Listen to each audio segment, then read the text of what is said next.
élocution pour de cohérence tout temps et nous devons les n'entendons ni hoho parce que les habitués na public les schools m'écoutant année ou les gens exposés au couton à une écouée ou on est donc et on me défend nam kako school moi lycée les ITP Institut Polytechnique la paix Kingwem Barobakumba campus donc et on quelque ma ni nam kako ma blombe kemi va y campement Kingwe mba les po vidéo et tout cabe miso kudo mianto miabe joame eko YouTube di eko ovaya leke amo pompodoa nene mukple leke magple leke nye magple doa kakae miso va o fifiale les Miss ko août 2019 a nous ko po be no déterminant alors nous ko po be nyunu ye wo eye les tugbeje vi ko keke no ko ya dia me a eye overchan ya te pebe na miabe aneme a nyom vio keke ma o Kenya koko o kedo ndekpekpe ne wa kete so couronne nao voilà moi je pense que me les penser bena nkena yo soma peut-être afikemba pompolia afikemba ya copio quand même on va donc voilà quelle idée vous faites-vous de la réussite susuko ona so nko yi alo awonde ba jiji na wa susuko ona so nti male ko do nti do je crois que eye na bena bon amesia menoda nka ogbonga me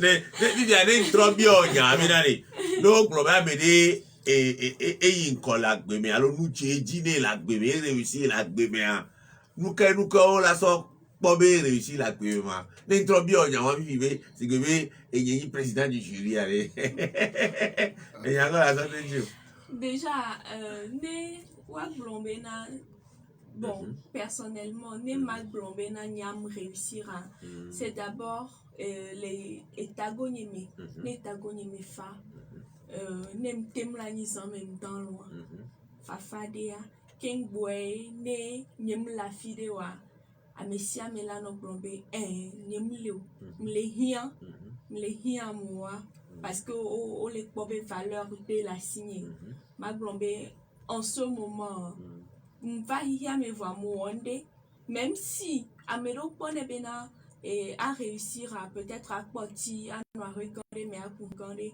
voir ce n'est pas ni forcément parce que même si né et comme la sioa déjà nous accomplir positivement les novices obé agbémé au réussir vraiment et non odonya nti na fifiare qui au soir si bébé Togo tu go fio Miss Togo 2019 nenia Miss Togo 2019 mars 2020 son pe no il y a ko chao grand mais aller et holo ko ni holo wa o ba dona haku alo ma fono se kabe bale wa classe sociale déjà nya nyem ke dona hale ke parce que non nyem ke dans la team bena manoto donc à sukulu vigno ke nye komi ke les gants mais élection begame parce que voting tamba nani wa we perenti nye souvent donc anyemate va hokurona ba ma 3 ou do bena nye komi badona hakaka na gbemi wanona même si ne nye badona temps bon a we di wa de temps en temps les téléphones les profondos font c'est déjà sûr wa ayi mon la gbaduro la filifi la ju ibere gobe ntono plene bana mbulo monton ma ina bere go tonyema nendo funa mesia bela be ade photo ya oleke ntono plene bana ba o ne o po hono o si bole come vale io po hono o con una mettere vale no tene adidi fitrana do gbena alo to na wanti après ola yo be po le moji vivi va bébé les affaires quoi mi yo to ti olo déjà ça dépend de la fille qui me lei kunye kwa mikele kwa mais matin note ma note mi la do be majo Et non, matro yamegan Gaspard Kodou Bakabo, si bébé Miss Togo be comité abe président à vie. J'aime bien son nom d'arrêt, président à vie. Quand même, moi, mais on doit droit, yo là dans les locaux. Voilà, c'est un comité, enfin, c'est là que Geneviève, ça, comité Miss France. Fifia, ne, bema, bio, benade, et béade. Nous quand il est tout ben j'ai vu obewa alpha comité Miss Togo Togo ne wacha waten wa na yikobe yo a ni miso nke ko le apuru popo chimo o sende gomme bene o c'est que pour aimer ligue de football benya c'est un tremplin nous beni ça dit bene o dit be ya on de les bagues benya on a tout comité d'IFA. On a tout comité d'IFA. Les maoué, les coursiers, on le prend avec au vaïa. Bag non. Les que ou bag va trop loin. Ma bonne nous créer les poussées des vions. Yo le va au bébé et nous de béni. On a tout comité mais n'est sous les jours baï et aïe encore. Ou n'est on a tout comité. Non revoir. Donc on y avait c'est tout le monde que les bien voient les ni no oho no ni sukulu via olora gba lebe ni sukulu ala no yi ni ke ni tutu bon ke bibi ona wa le doclator ni ola lebe ni to ala yi kakala do tu ni ya mi ngbo doclator ke po lo sukulu ni ko bi ona lo la baba donc mi ya po donc a bien tout be no le sukulu banti no ba mi agbo ya tutu bon ni la gbo ma wa ni be olora to vive sukulu anti onula ke o onula ke no gen mo ala to la lo mo no bo a ucha na gba e na be parents chon be jije ne me be mu ni be yo be viola va fi quoi ba la gbe sukulu me no c'est ka mo bu ko mi jije ya me ba ne de vio chan ye me be no me si o vidéo be na lo wanti me no ko le ji ne sukulu be ya so me fana no mo ni be fifi yo la be jinde alo be atu sukulu fe alo be a play o be mo mo be me fana no kakaka mi non na wanti mi non na pe ama ton mi non na mi senti mais no chon pe le ka e kuku ageli tana wa mi comité agba na menti pe amene la gba no yo me no to jibe bon ni be o to po be pe de video wa amedo no na 5e année ni bo wo fo a amedo be na to se ka no be to doji alo bon ni la that ti fo no on to ogba pobo legi odo de son fo ogba hian ni poto gba le si wa be famille fait qu'on le mo ka di be yin na ye de vieux be parents surtout au second be a home ke be ni no famille ye be ni no donc o se moi comme o do kaka do bien ji wa be vieux ke gba de vie tu be vieux ndo sinagande o aida 20 ans pour les cigares me beva e wa no ko be pour to wela no gbe do me no po wa to wele polo wa be vieux boto le va sur le tasimi et ma biomina les que sont-elles devenues nous que ame wivo aton alors ame wivo ne que o change koné aida nous contrôle o le fiko yo la no e ti la jo mi ya o na be Nathalie ya mnyabe le togo Edouajo une émission plus beau de kai o la on sunti o la on sunti ya so comme moi so comme par exemple il y a so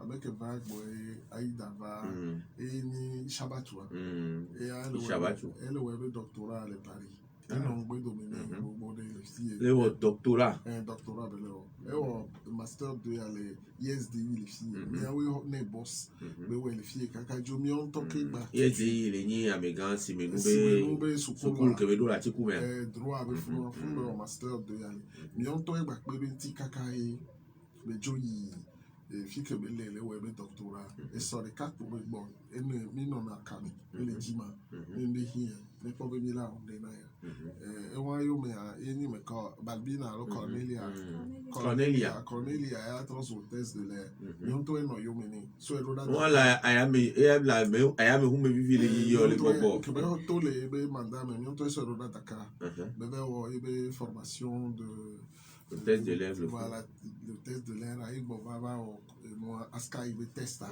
et donc on a un an et demi 2 ans elle est le test de l'air babina ya yo bode besoa et ya le elle est pas un secours de journalisme dans les entreprises de Paris. Mais quand il va faire le balbina, il va Gaël, il y a le loi ouais. Quand le voyait, il va nous courir, et ça a un peu de soins qui finissent. Avant Gaël a mais que Babama. Au Soudan. Ouais, au Soudan. Mila va naître. Elle va miss dès Nanani qui est tournant l'état mené, Togo Togo et ni Miss Lawson. Lawson pour Dieu, Manuela. Marie, elle a dans le maroquinerie, je crois, elle est sortie jamais bien là. Et Miss pour le président Nani Agopé. Agopé, ça donne. Elle va être Canada. Elle va être Canada, va dans le bureau des Nations Unies pour le désarmement. On a besoin de son loi. Donc, à Magno, pourrait, Wapata, ou les.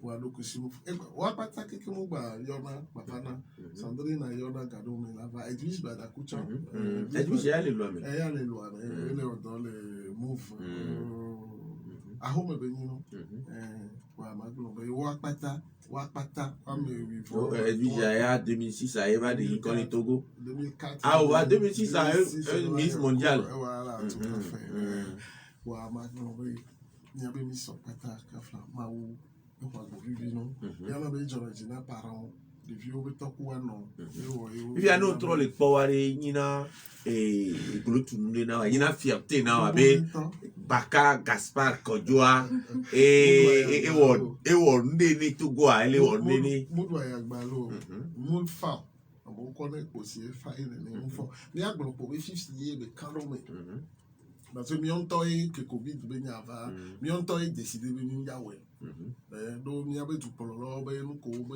au décès auto ben waten so pe lo mianti ne don ya gba de funami yo to egbe il y avait sponsor ko de vieux et on éviter citer zerka et comme le nibe de vieux déposer une candidature bang to oui ou sans to chan société ko la na gawo le tutumi be le ma le ke jimi le ma bakaleko yo de produit boto ari ni na amono jesi yo ma le me mi be awo be tukpolo lo be dua npo so pe be o le tutumi ka on pa be ke mi cité a ko tele ka ko mi cité a juste mi o ka sin 19 novembre vale we a mi démarrer moi presque 10 novembre e ga be mi so pe dare fifia ele ni tobe tugbeje vide be agolo ni ko lo mi agolo be 2021 à tout anti né 2022 ah 2022 ni lo ya 2022 to video ya a depuis qu'on a sonné so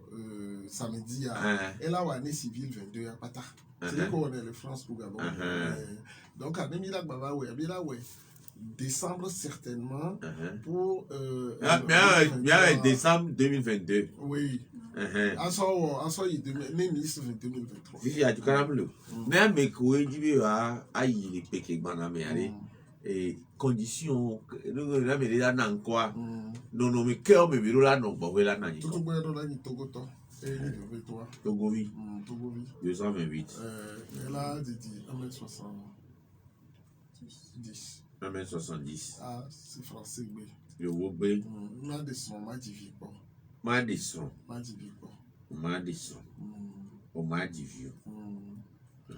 Célibataire sans enfant.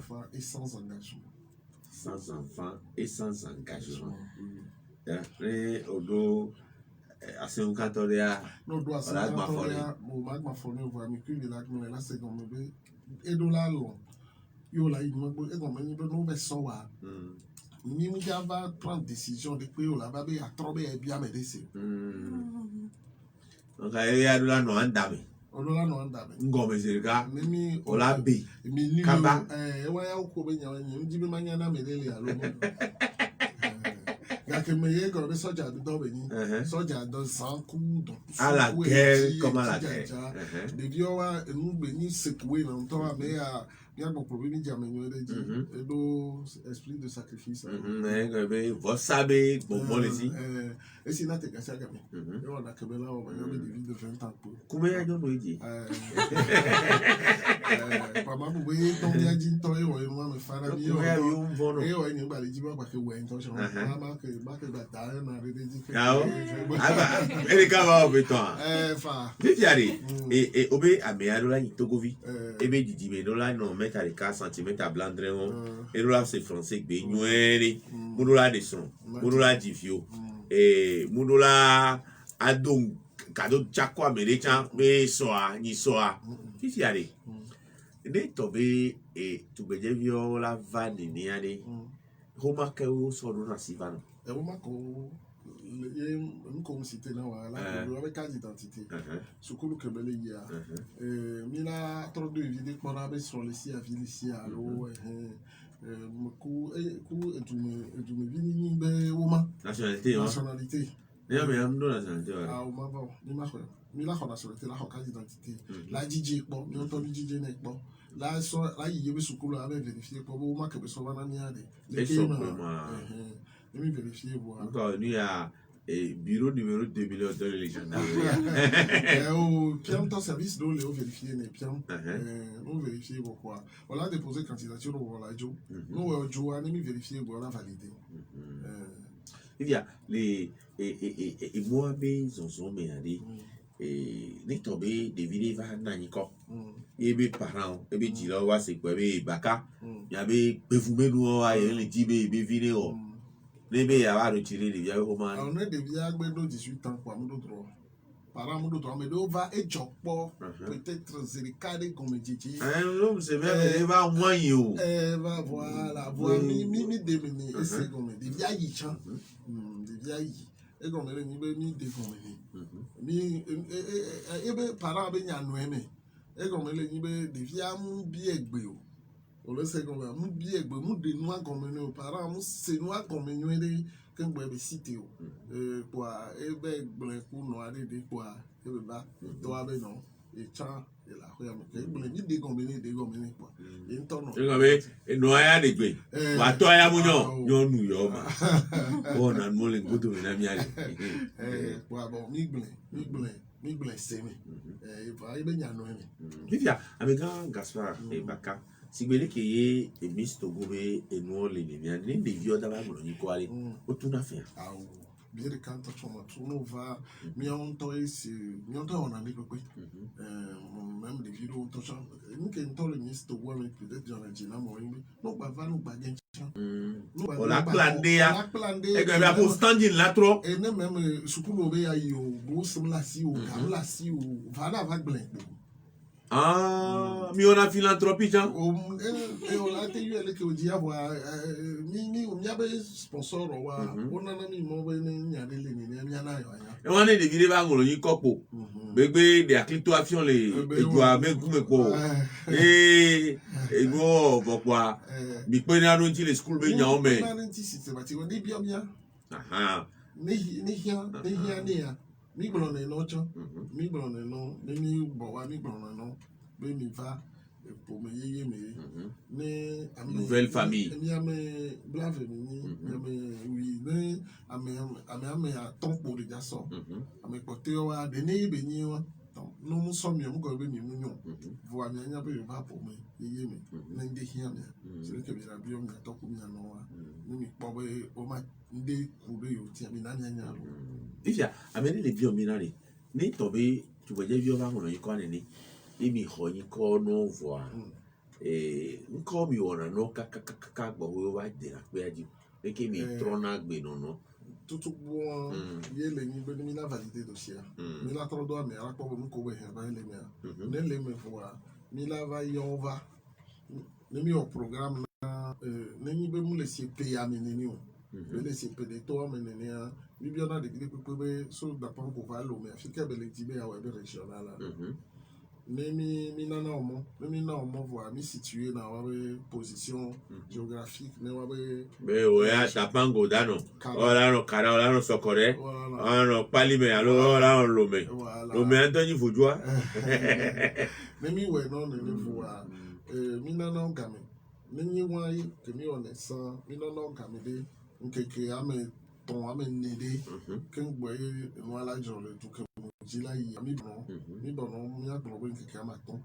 Joda gbena même le ragbe que mi la mi bon fiona ondo on ampono, fiona o sonson, fiona gbena no de o, que boy ni on no, mi a wo traditional la no mi we a mi sona me ko mi la so mi sko be do fi. Original to ya no gbege po pa yo.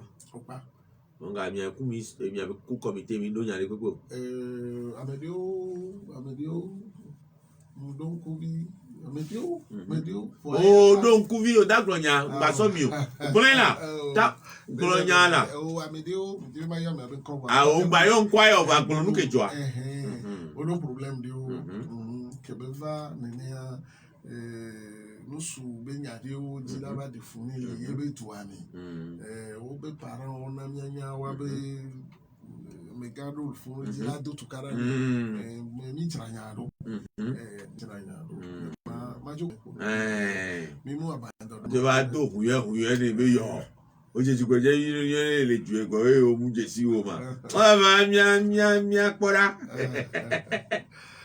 mi da no baby mi no yo mi ya mi la tono fifi ale jajira no me ason le commission na alo mi dona lo vide apase mene no kele no na me do nyasu on kume no klio a mi fiona nyasu le me no mi on a tolori peinture la jara wa be français pe ro vide la popo la venina clocher là la jara wa be français pe alo a fion le krio la no etu ko a ben kumedo le ko wa no do se le kenyon tu be di la no be la jen ko be na mo wa mi fion no patake kin la to no be no joli fia o le tu kan kan o le krio la do go ne ba mo le ko la no le ko ma pompo nya ko la no nya ko ma gbon wa mi fion no ke bo e o ha yi da finala eno ma tro la mia be miss to agboy da yombo ko miss so août 2019 et donc vous comme à quoi activité que thème que dit au lot dans les déjà que comme ça projet social et que ni bena macpd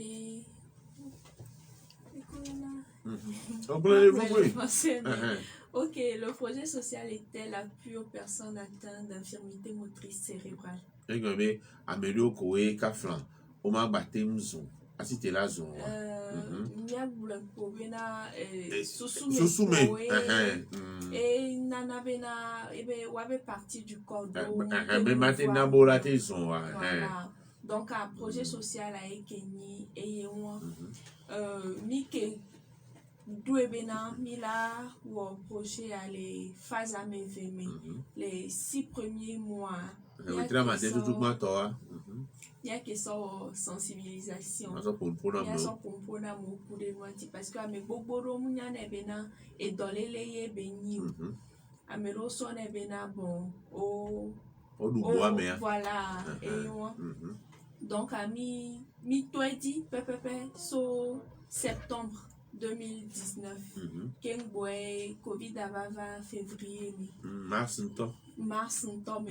et nabenami va post vide voilà miam continuer et doit les réseaux sociaux dit pourtant donc à que covid avava vide yemi va entamer phase 2 et ni appui technique parce que organisation dole et doamenami que we hona de vio pena de wanti fiona hona dokita oke la te no pere wanti donc ami ya tami so mi atobi tu kuya so va doué menao et à part ça que covid attend va mi bena amedo la rien être parce que et do et gavenya vale de fou vider les douami donc à mi play et ndudu benu mi mana amo même et gouvernement sort cellule de riposte d'aller donc itaro d'aller que oui les pere que oui les da covid ana amewa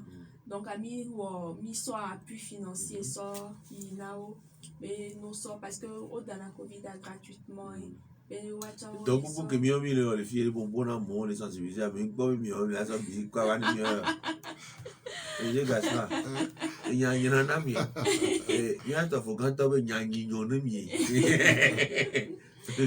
Donc, mis à part ça, mi éducation, mais il y a ton nom de que oui, il se coule nuere, que oui, il y a nuere les jack mangako, tinja sebe, nous toi, mais mi. Oh, ojo ya oui. Mais pour la oui, ton timide. Mi vers récompenser même les loméfi et ton qui est rentré d'où mi plécaille pour fourniture scolaire au mi mana, les vieux les schools, donc en gros à ma plombena. Et va tomber au champ miso de Monsieur Gaspard Baka prononce une aïeau de c'est vrai, mi au bout des temps, que m'homis c'est la semaine qui suivra, mi salon mondial du tourisme. Fournier me représenter Togo les migrants, Togo le tourisme de Niamey. Encore le salon mondial encore salon mondial. Allô, moi paye non.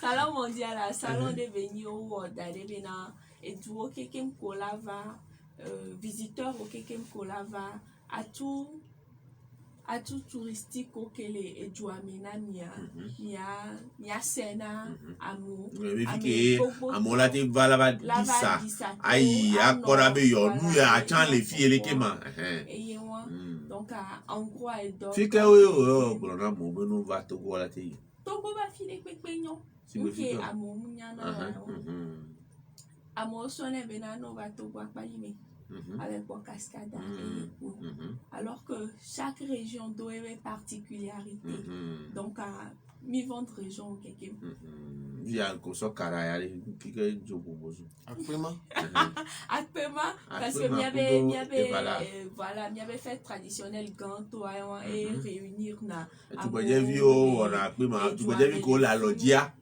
oui ko la lodia on a Akpema nous subions on a Ifala donc mis à part ça il y avait montagne au Colefou ali à Todi on li a to adié au leport vu à devenir na kokonto amuromio activité sportive tambeni donc on va expérimenter voilà en gros c'était pour un salon mondial pour il est dire non mis à part salon mondial a mis en représentation beaucoup de les mis on a beaucoup d'associations les temps les de Watson Penade Mianti association Picardie Togo mais faut un temps il faut jouer on y mission Picardie Togo on te va quand même donc Miku Picardie Togo a mis en tournée les Yovade mi récolter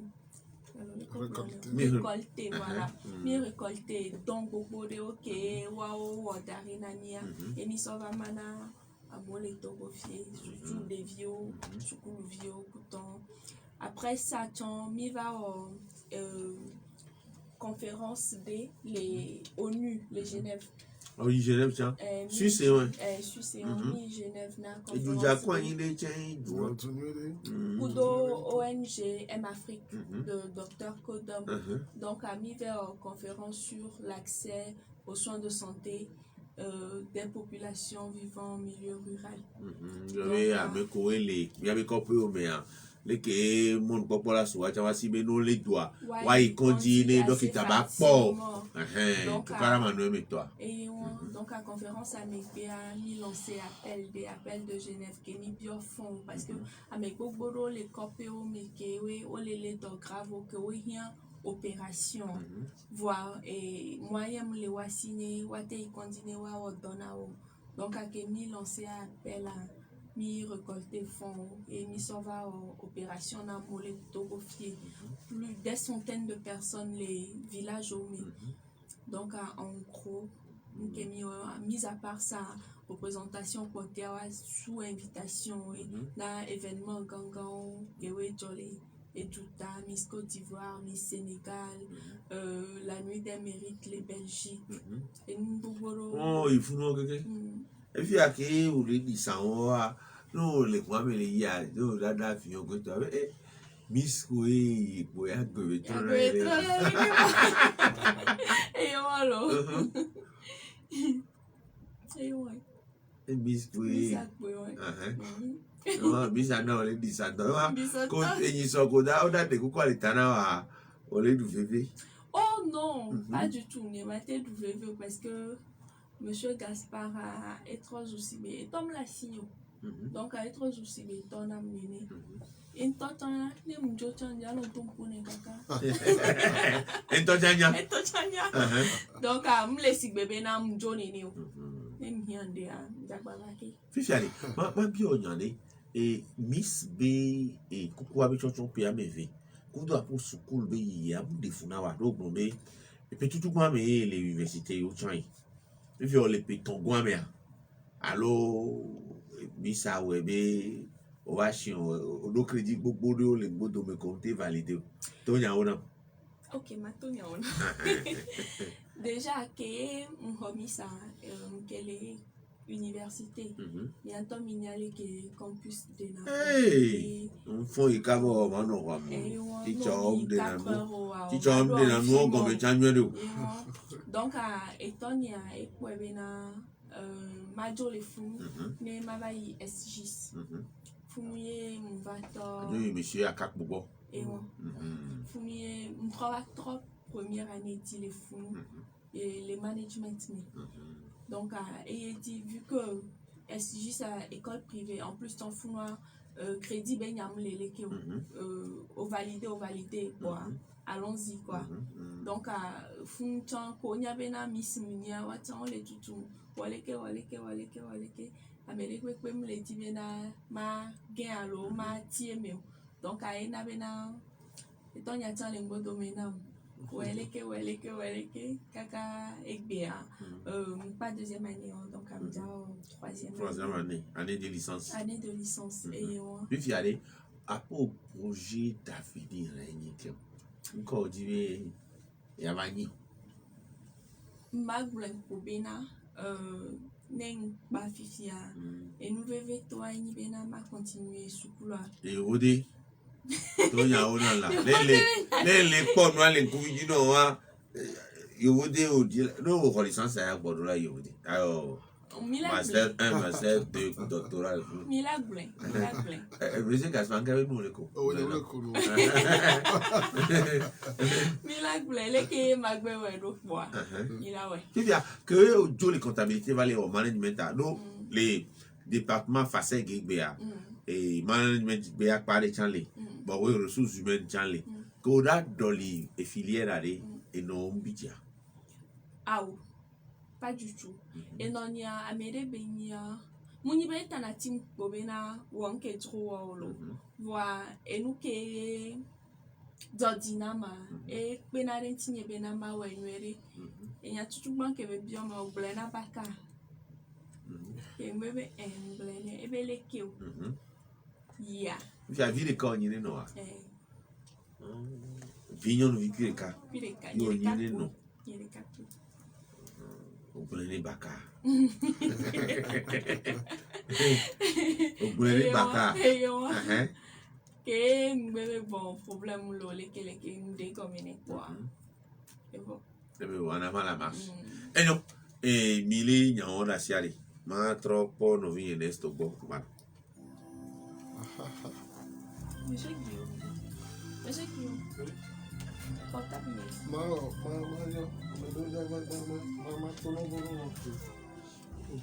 oui, c'est le cas de lui après. Je vais te donner mon numéro, tu vas m'envoyer les photos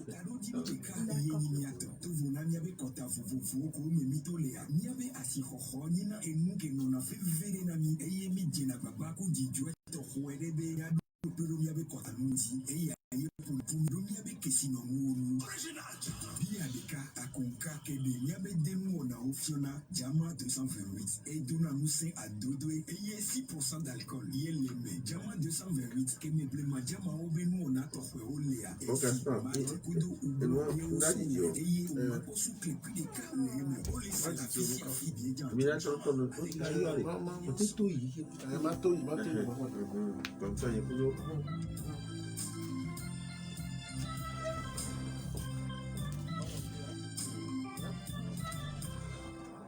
Eyo mi laisse bien même quand les du quoi de ces vidéos de non mais et bien ami les Dadavi Aïda Yombo que les ni Miss Togo 2019 ah et donc au bewo susuko les si les gekeke we bana mea et ben il y a émis les grands coups et à Wito Gaspard Kodjubaka que les ni comité national Miss Togo ben konoto achan et chan les miens boli et moi les filles et puis Dadavi Aïda si bébé Miss Togo 2019 nénia et puis les caoutchoucs il va au dos et puis à mes vies et doit tiwalo et vivre année qui va dire année de mandat média nyam yonebe année d'opportunité parce que année on mon pas bébé année d'opportunité année on nabena et nous kewe mi ke do dare bena maole année de mandat nyemea mbava wo wu nene donc et nabe to dinam parce que raison tout banque nabena mui ni mistogoa et ni bena mandat nye mea a me buone devile me ne nyane ngblengero ne devina me ne devina me a me bogboro donc a ke o va bena bena a donc o to dia ye dia nya didwe beni nam e si be dori pepe nene a mu fa voir que ni be amesia melengbo domenam comité be amesia melengbo domenam parents nyo holon nyo togo du kwanto lengo domenam e nina emsenyi parce que mi kaka mi gbo ye mbaje réseaux sociaux di mpo message d'encouragement wa et dona munse ye on continue na edoa mi fiare et mbanuna gare me a no yo be ara ifi ogun na be nkan to yin nu ya ma be pa fun gba yo ma gba jo fun to yan tete o oh munyan kebe kenyi parce que m'sait kengwemi donc mentalement mon trado konyedo c'est vrai que garo moa et pona me vire be dore ko penene mais bon entième les do donc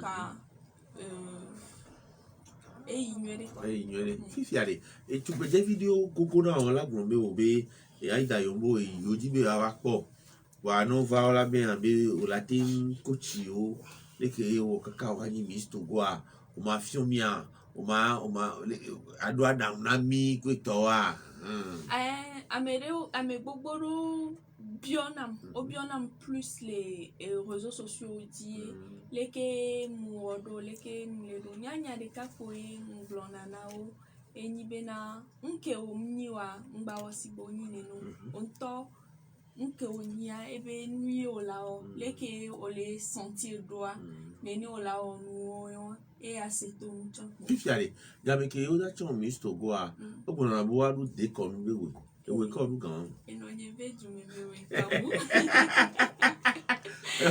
oyo ti no o de sugo njo ti wa gbo sugo o le ka flamia no vi ka ble o gbo na be nyine to enyi vi won o gble na nu le wa ni ne o bi o nti o fifiare amiga Gaspard Baka ni so memera kele ni poetry pote ya ben keke we le ka gbe ya yo le da o Miss Togo ils y voient dengwa le bien be gwa tu bo je vini ne mi cho oui oui voit-on oui voit-on oui voit-on mi champ pia le ke mi champ do oui voit-on comme c'est ce qui était le tir on dit il y a que quoi c'est où et puis à me tomber nous nous ouais 2020 2021 2022 temps il y a mis ouais donc à l'évier sous bovine on avait cherché mais il a là de fouiller ouais non bah il mais oui voit-on vi a do so pédine de 18 ans à 23 ans so pe oui ni so il peut oui voit-on et oui ni school vieux keke on est sous coluvio oh les honene so honene première année quatrième année so et université be tout ban so université be ame negwa tongon negwa et on pe ame français gbe la mais sinon vidéo mi ndemene vidiare et ame nke dali mu tohe les Miss Togo avec Wawa. Nous qui nous sommes quoi, nous nous avons Miss Togo le Covid mais. Mais bien c'est pas bien les quoi mais on a tout masque alors. Oh, minyabe mille plombé les sortes Covid les poids mais on a présenté test de Covid. Allô, à des films aussi à Botare yam Sofia. Matin sort passe vaccinal ni à Sofia on est nuit. Donc à mieux bon monsieur mais là non. Donc vous savez ni soit avec ni on t'envoie au dodo pour la filer voir et comité Covid béao. On va au dodo pour lui mais quelqu'un tu peux dire quelqu'un monsieur mais après j'ai à monsieur et vous me connaissez colonel Djibril Koueba mais au que mi be wa que mi be wa le donc il t'a connu bois wanto tu veux qu'on dit que pour mi voir au que mi leur résultat na wa au donc on t'en sort Sadia Kondito, Ova, professeur Kolum, Ova, ouais, la mienne pas ta quelqu'un, ouais, la mienne tochon, ouais, la mienne siame, ouais, le ma ou bam l'ordo, on veut venir, que pour nous pas les résultats, comme nous pas le fond, et pour confirmation pour y voir, on t'en sort le quand on allait taper une tienne, et vous me connaissez milo. Mais moi me connais. Puis il y a des que nous les daïs donnent ça. Puis quand on est on les 2 février tant que le Hadam est né à et avait tepere ko les moto mené 2 février on sort on a puis que Kassab va pour nous les Kassab va pour moi va falloir que Kevin a dit quoi mener nous ouais mais 1800 il voit 900 coups 1000 pour milliards même il y a des distanciation même il y a respecté mesures barrières il y a mis là ton nous alors nous va voir mais même il test on va bien voir monsieur mais lui la chouin mais donc on juro la chouin va avec un juro wa wa mi la be on chouin va ne blafu wa mais va be ya dia so joma no gbe to mo la le otu yo fo no chouin enyo ni jare le e won me tu go je bi ko la so ati la chouin tu veux dire bien tu alors là tu vas tu moi go we ameko je do kwa mais o be wa ya on a présenté passe vaccinal ou test et la signifie là candidat à combien ya il est déjà présenté c'est-à-dire et passe vaccinal et test spécial mais on ko ja ba ya de qualifier mais ni o ya mi fi apata donc à bien donc mais le one to quoi me ko le fion non mais à me sia me dolado test à couper coup passa fi fi aller et obliga pe amateur activité elle que quoi me mo lo wa une des tickets comme ça et à passe vaccinal et on ouais on doit participer non ma do va me on la do mais ta chance donc gars yo nene ko de grema il voit ton ko to ku il voit ton il est quatre tu peux dire il voit ton là no pe di ko to ku il voit ton mi la so va po les il voit tomber vos voyous mais parce que ici et ici il voit ton bon donc et nous pas ta il voit ton il nous juste aller les et il y a aucun qui me aller et si vous voulez que yo le plombier ko to ku il voit ton prix unique mais prix unique tarif unique et comme les ni comme mon ya souvent le quoi moi ticket en temps vaut presque et quand la musique est du amener oui bon que mille dans là Hokememi on a moins de 5000 places 3500 4000 voire 5000 donnés et à 900 places pour 900 000 au maximum donc ils vont presque donc 1000 gars ouais télé Bobolo TVT Coton Unil West TV ATS donc on est pour les télé mi jibe mi ajo na ho mi ajo po enyo on est na ho me no apo ko nya be gbon pe kimi le onu gbon po lo Miss France chan a Togo mi mi no po mi a me fi apata mi no po ke do si na mi a me ma zo cha so bo bi ti ari ejeji ami yo na haji to do vana ko to pe ame ade le ko ni ma de avolo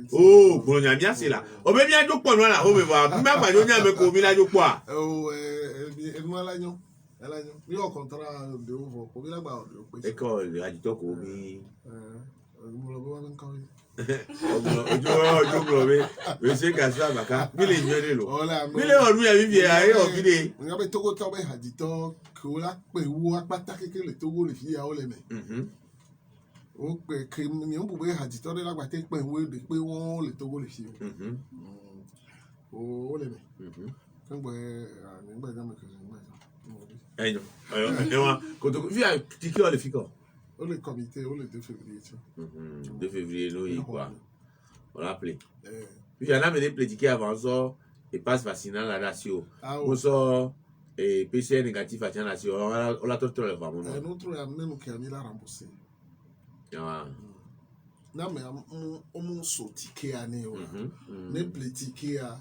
Nengibo va au test année même niveau donc positif parce que test moi que du colonel Djibril Kouvioa au lieu de avoir son test antigénique moi son daro quoi mon c'est le cas c'est le cas on va même la si ou on l'a noté on l'a au test à nous miti oui attends voilà mais le résultat avec le positif à moi quoi voilà nengibo platiquer il y a on est mbana wa zentikeo a le dasi nenu ki ayo comité ton on l'a remboursé gara non puis allez bon va des moyens mon là yomi les 91 09 71 à America Couvelo là yomi là a te pour beaucoup de Miss Aïda Yombo allo Gaspard Kodjobaka et ni Miss Fond de quelque cadeau et trois les qui me donné va pedo au plana homea au dana ba et au dana noir Aïda nous y a des masses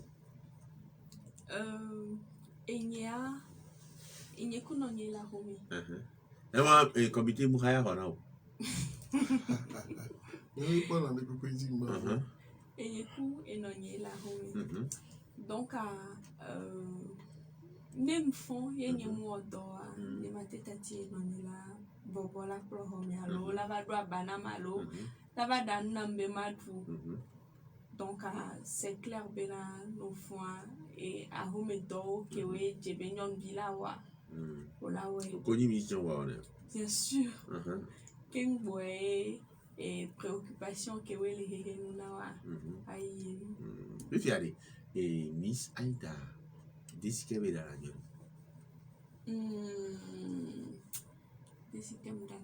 Dana de sur patanywere ouais que on a donc dibe ayo nyento adanwa ma va bo la ton dada nyento ma assister aux cuisine kaka du début jusqu'à la fin de l'heure hein kadoro nous na koro nous na kodoro ya me amni kumea pudato o vale bio me na kodoro ma oyale kuto veti kumea vivio afiti la sunywere ko pokume le wa wala dana no de wan du wa trava dana mu shado ala mu desi mi no na mo lo alo fufu oh la mu desi adu e kudo makme abakume we ma bi de no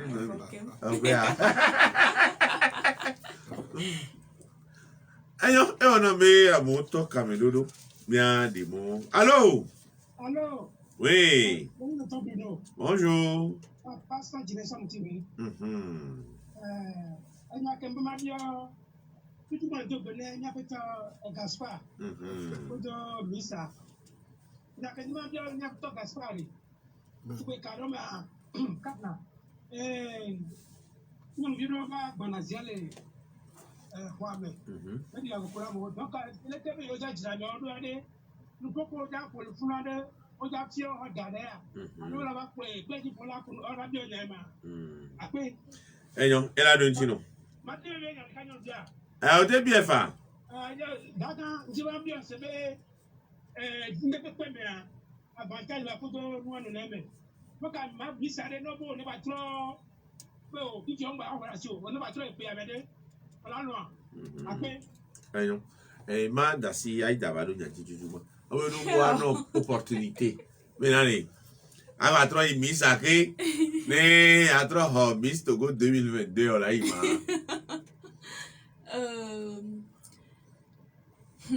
question fifi ya minyanywere bena mo programme de après Miss Divan. Non, mais attends, il se coule là. Ma denko quoi. Muni bena kem homisa nyem le denko mais bon. Fifi amagba vo vitu cuire so ou sans. Il pas encore pas venir là. Et donc à novembre 3 il y a bon. Amérique s'en est van bac pérétine quoi. Il y a monsieur Gaspard Benalé. Et devia de ono dava do français gbea o dora bi français gbea bi Molière couteau Fontaine on no bi jire wa bi yodo le père la chaise là bi fi abe o be ki bi o jira le bi orwa mi da ho projet de français ono wa no fion allo communicateur quand on a no fion le cola pour moi ah mi c'est comme be c'est que mi buna ne be mi to moi dia là be to ko de cas pour je voulais poser la question pour un champion. Et il y a des viols, les stressés, au doigt, il y a beaucoup de gens. Au niveau de la française, il y a beaucoup. C'est que quoi, mais on va dans la pape de ça. Elle est la foulon visée. Donc, depuis 3 ans, il y en a un mec qui est bien, qui est donnant, il a pas au 3. Au 3. Sur la question de que c'est un individu on est tiré au sort comme si c'était une question pour un champion. Mais sur la thématique non. On y en est.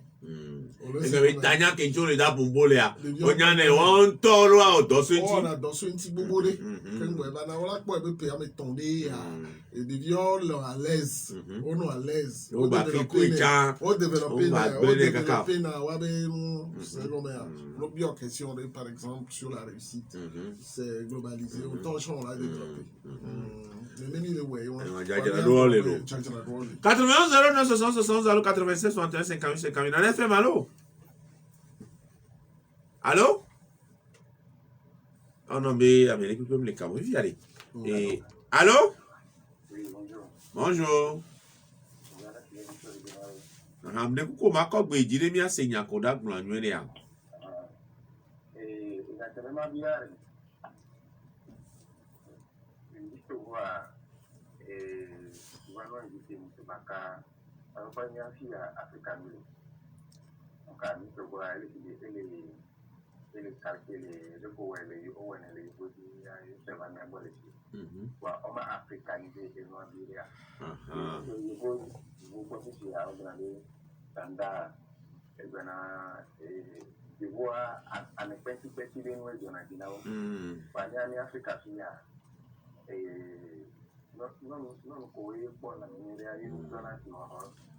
Que les potes les vidéos, l'année nointi. Vai da mule el chenkli yolo. Ai da la vidéo lentilo.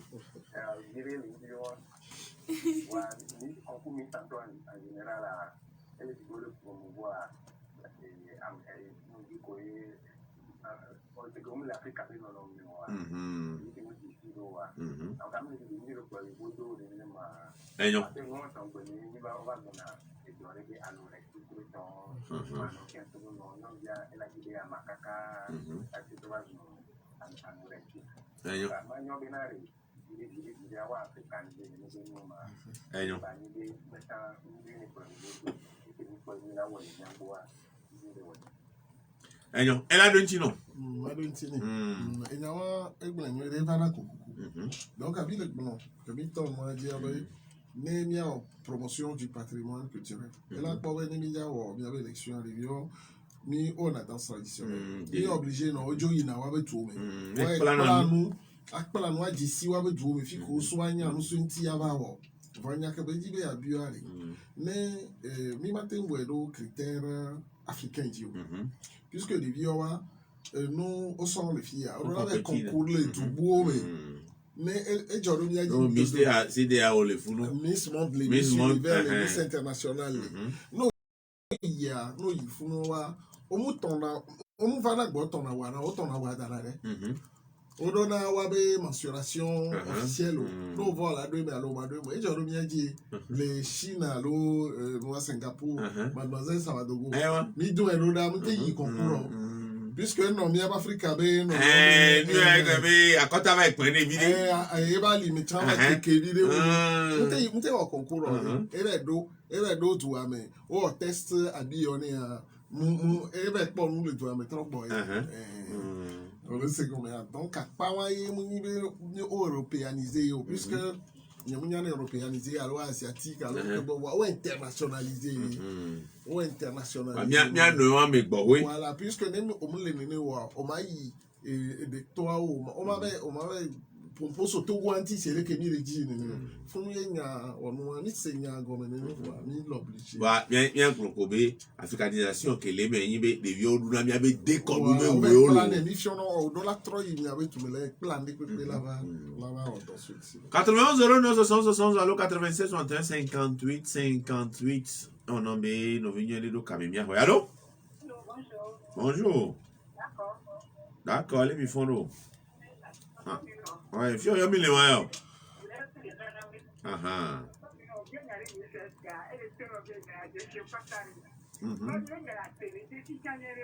a demande si a obo dana demande si ma si pieza ebe dana la ho no ne me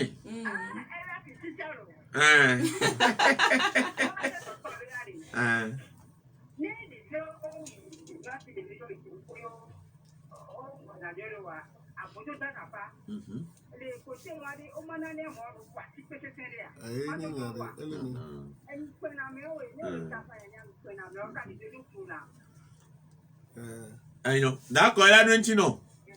Obo dana demande si mire. Nyaro no ko ndaba dura ho ya me o so.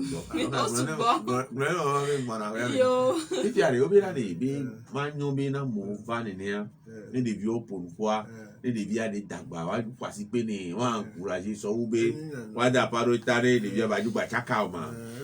Eleme ame do ton blo na bo me privé do ko ba yi o de viom dagba o bo bi àwọn am vivi pe vivi o bi mo nde pe o ko nu won jo le gba me on a propos to go to le nyawa ke nyon agba ele d'accord be nya stabiliser na de viom munyon ame do to chame de viom de munyon o we na kaka be no na aba ho we pa aba ho me gele oji agba mu fa voilà munyon jusqu'à ce point donc il y a des Togo to yi ga football il y a des que les VVD que nyawo omudola voilà ejona kafla yo o se o mu se mi abegbe o mu se mi abegbe ni o chami jagba nto ne o ene mi yobo de mi le do français gbe nto chon fona se bi funu jimi le donc awa ya o kana funu bo donc mi an to mi an ka funu an no Mila hamele kakpe le kame kwa mi ando lo teni ame ho 91 09 60 60 allo 96 61 58 58 Nana FM allo. Allô, bonjour. Bonjour. Modestine.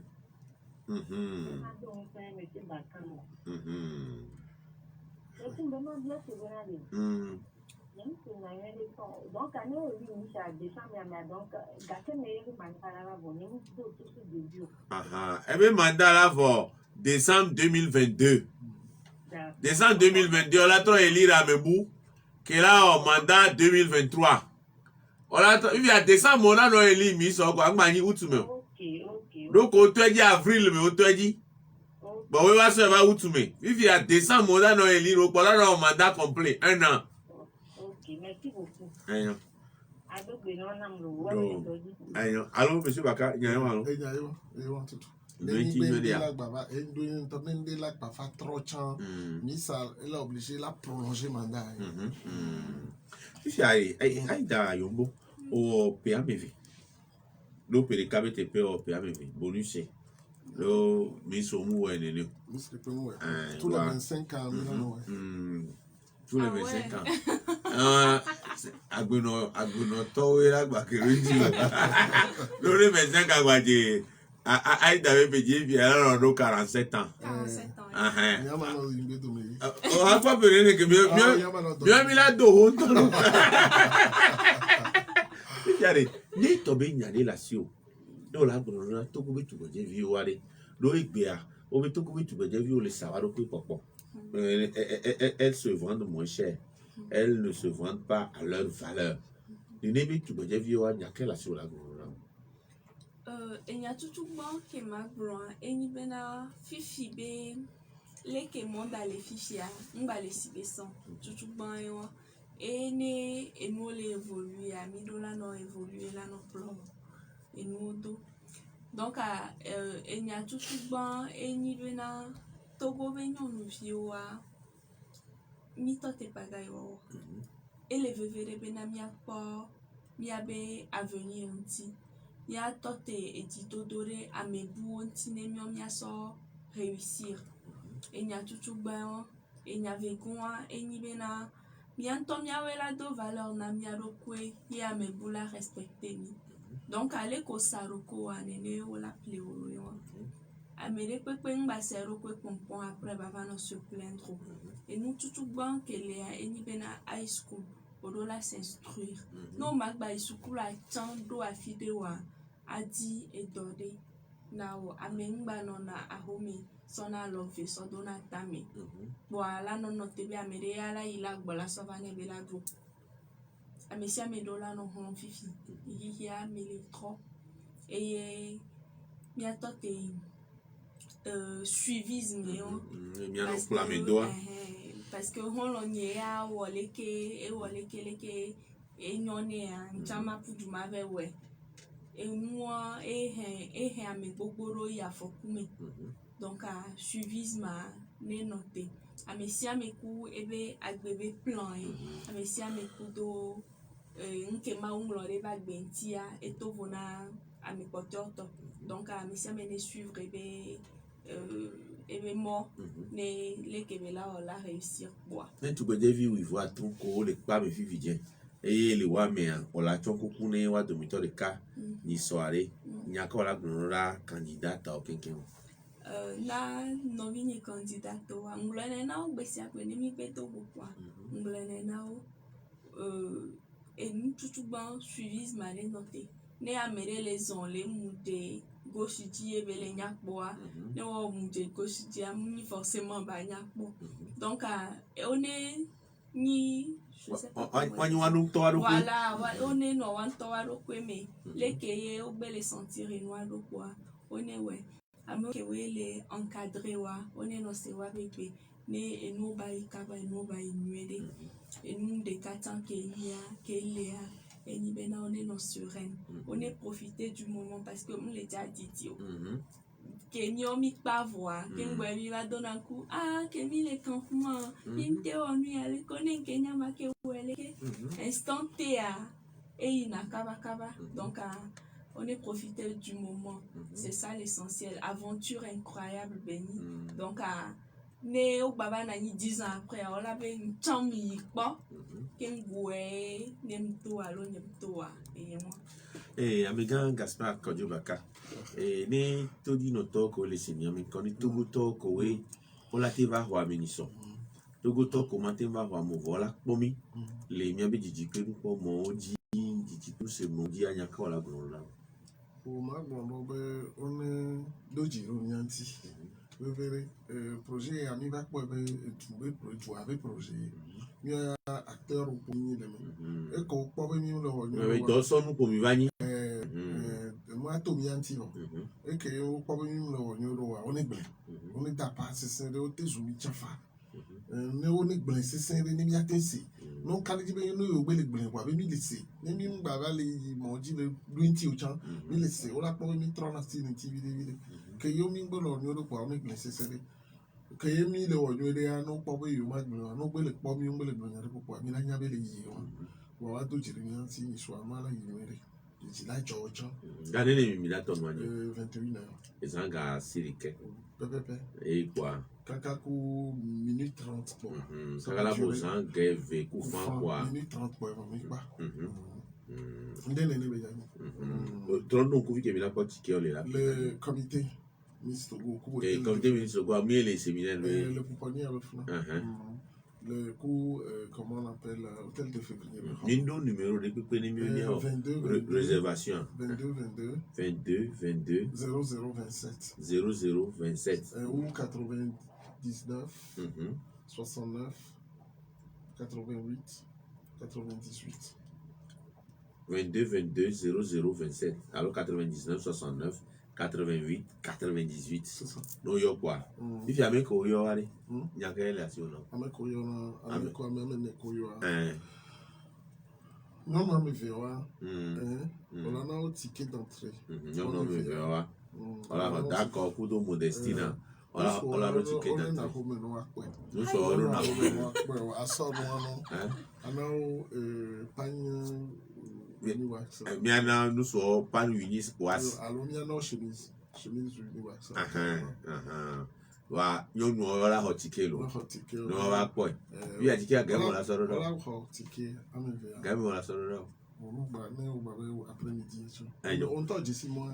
Mi da pe ni awito Gaspard Kojo Baka da vieille da Yombo ni nyale la sur la glonda to go vio koe no nchio koe da sido dio ko dona et puis ame vebli bois il y a côté que la sur la glonda so il y a des cas qui a eni bena ape pour nyam les dos ape pour les dos parce que les keye à mon ontigne douane toi va bien à reconnaître que moi kaka à mon ontigne à mon encourager n'amener donc il y a des cas qui m'appellent et ni ape kaka na mi da pele Aïda Yombo kudo Gaspard Kojo Baka que we va bomi egbe vacances kudo mia Miss Togo pe ameto o le da o ni so memela que les niwe triki mi li amen que we de kagbe sans casser de ke yo bo le da to di tiki o bola se koto ku wi voaton e pe ni tiki we ga